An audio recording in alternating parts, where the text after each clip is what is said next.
Alright, and welcome to another game with DerkovRenault-Le, and this is going to go ahead and be the Game 3 of Incontrol vs. the Little One.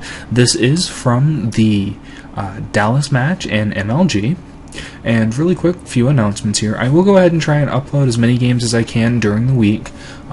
If I don't have any uploads, still check back regularly. I'm going to try and keep the channel as up-to-date and as fresh as possible. I'll start uploading a few more Final Fantasy videos here, and what's going to end up happening is this channel is going to be a little bit more diversified between kind of Final Fantasy and StarCraft 2. Please go ahead and post your comments below about kind of what you guys would like to see. If it's Final Fantasy, if you guys want to go ahead and see Levs, or if you guys want to go ahead and see pretty much almost anything else. Or, you know, if you guys have a favorite player that you want to go ahead and see me cast, I'll be more than happy to do that. We do have Liquid TLO spawning in the upper right-hand corner as the red Terran, and as the blue Protoss we have EG Incontrol. This is actually one of the newer maps that has actually gone ahead and come out. And you have, as you can see, you still have a fairly large main. You do have the backdoor rocks that are right here, and then you also have a kind of small ramp as well. But with the main being here, this large, it's very, very hard to go ahead and cover everything so you can get, you know, drops, pylons, things like that in. And Incontrol is being a little annoying with his probe, trying to go ahead and delay that barracks. And back in Incontrol's base, we do see the gateway and also assimilator. Pretty much standard timing. He isn't saving up his chrono boost too much, and he's just kind of chrono boosting out his economy. And the probe is in the little one's base, being relatively annoying. And the little one, I don't know if he's going to go ahead and try and wall this off, or if he's going to try and take care of that probe, or pretty much what's going to happen. The probe is going to have to evacuate the base pretty soon, because the Marine will pop and the little one will be able to go ahead and take out that probe. Oh, EG Incontrol is going to go ahead and steal the gas. That can be very annoying for Terran, and it also does shut down the Banshee play. Banshees are very effective against Protoss, especially if they're not able to go ahead and get the Observer or any type of detection. There can be a lot of economic damage, but Banshees are great when you actually add them and mix them in with your army. EG Incontrol is going to go ahead and lay down his gas so the little one can't steal it. And we do currently see the cybernetic score going down for Incontrol. We have two pylons, one in his mineral line, one just kind of out here powering the gateway. Neither player has blocked off their ramp.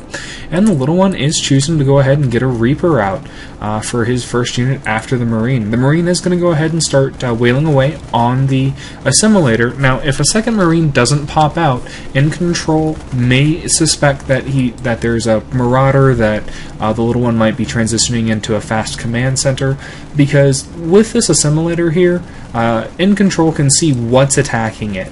And if there's only a single Marine attacking it, it can prove very, very difficult to kind of gauge what what the little one's doing. He does know that there's probably not going to be any fast tank play or a fast factory. But again, he can probably presume that based on the little one's playstyle and in the past, he's going to go ahead and he's going to go for a command center. Now, the probe does see the Reaper, and since the Reaper just spawned, I don't know if he's going to be able to snipe that probe. It doesn't look like it. It looks like the probe is going to go ahead and be able to get away, but Incontrol does see that there is a Reaper on the field, and he is moving around his base in order to prevent that Reaper from getting in order to get any type of a scout. There's two sentries that are up front, third gateway's coming down, and it looks like that he's got another zealot and another sentry. He's going to go with a fairly sentry-heavy play. Warp gates are on the way, and that Reaper has that Xel'Naga watchtower, which is on the high ground, but when the units are coming over, Stalker can go ahead and probably snipe that out, and the Reaper's going to be able to intercept the probe. I don't know if the Reaper's going to be able to kill the probe. Yep, and the probe goes down. So no additional scouting for Incontrol. Back at the little one's base, the little one is making a command center. He has a few Marauders out, but I don't know if the Marauders are really going to be what he needs, because this is a Sentry and Zealot heavy army mix. Oh, nope, here comes the Stalkers here, and I don't see a robotics bay, see a pylon, and it looks like that Incontrol is in position in order to go ahead and expand. He probably guesses that the little one has a command center that's already up, or at least on the way, and here comes the push. The little one sees the stalkers that are moving out. One stalker, they're going to go ahead and they're going to pick off the Reaper, but the little one already knows what's coming. The little one's throwing down the bunkers back at his base in order to go ahead and prepare for this attack. The little one does not have very many units. But those Marauders should be able to go ahead and deal with the Stalkers relatively easily. The Sentries have a lot of energy on them for force fields in order to go ahead and cut this army in half, and the bunkers go up just in time. The Marauders are going to hop in the bunker and ward those Stalkers away. It is going to make it very hard for the little one in order to be able to move out and secure his expansion, because he does know that Incontrol does actually have a fairly sizable force. Now, what the little one can do is he can save up the energy, or he can go ahead and call down a mule or a scan in order to find out really what's going on. The little one does see that the expansion is going down for Incontrol. Incontrol has a pylon or a probe at the Xel'Naga watchtower, so the little one has to take the expansion relatively soon if he doesn't want to fall too far behind in economy. Right now, Incontrol's Nexus is not finished yet. Little one, when he did scan it was only at about 50%. Incontrol is only morphing in a couple of stalkers. He doesn't have a whole lot of... He doesn't have a very large army composition, but here's the transition. He is probably going to go ahead and transition into Colossus. With the Colossus production, it does leave Incontrol vulnerable for about 90 seconds. And there goes the robotics bay. The little one has a small window to go ahead and do a timing push if he does know that Incontrol is going for Colossus, because in order for that first Colossus to pop out, it's about 90 seconds from when the robotics bay finishes, and in order to go ahead and get that Colossus out with the Chrono Boost. The little one is moving out. He is going to go ahead and secure his natural expansion, but I don't believe that the little one actually knows that there is the robotics bay that is gone down. He doesn't even see that there's even the robotics or the robotic support bay. Incontrol does currently have his second expansion up. The little one has a little bit more saturation, and it looks like the little one's actually working on armor. He is working on a starport, and he's getting a reactor add-on. So I think that the little one is going to go ahead and anticipate that there are going to be a possibility of Colossus, and the little one does see the observer. Incontrol's trying to move the observer away. The little one's being very cautious, throwing down supply depots. He's throwing down a missile turret in order to prevent DTs, or maybe even from the observer getting into the base in order to see what he's doing. Incontrol doesn't know that there is a reactor starport that's out, and the little one, I don't know if he's going to make use of this factory or not. The little one is only producing off of 3 barracks. I would like to go ahead and see the little one throw down maybe an additional barracks and maybe a starport, another starport for a few more Vikings.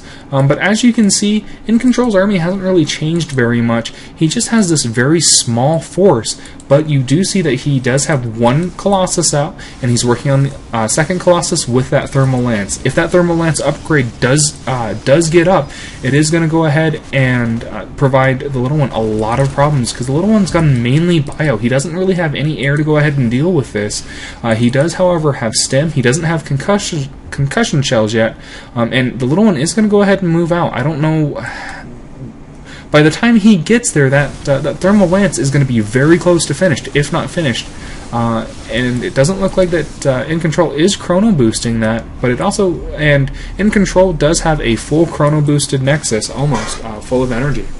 One Marauder does go ahead and try and does chase away that Stalker from the Xel'Naga watchtower, and here comes Incontrol. Incontrol is going to go ahead and try and move out, but this is going to be a very close battle if they engage. But if the Marauders can get a stem and get in the back and snipe these Colossus, Incontrol can be in a lot of trouble. Incontrol did go ahead and produce another observer because the little one did snipe it out, and it looks like that Incontrol is just a little supply blocked right now, so he's going to have to wait for that third Colossus. And here goes the battle.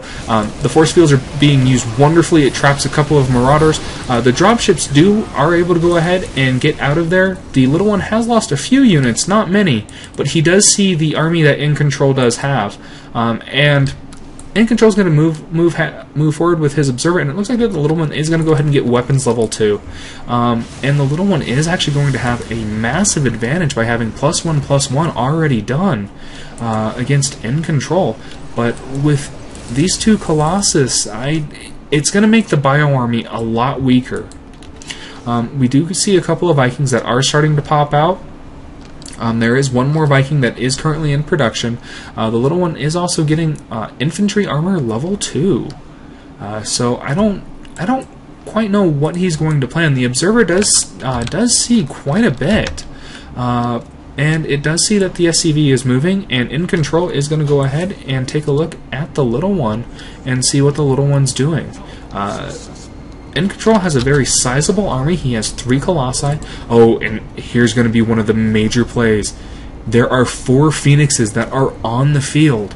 I don't know if going for Phoenix is going to be one of the best ideas that he can do, but the Phoenixes can go ahead and help take out the Vikings.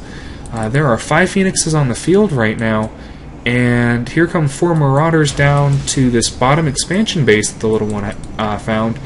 And what is going to end up happening? The Phoenixes are going to come over. They're going to go ahead and graviton beam the Marauders, and he's going to be able to mop this up relatively easily.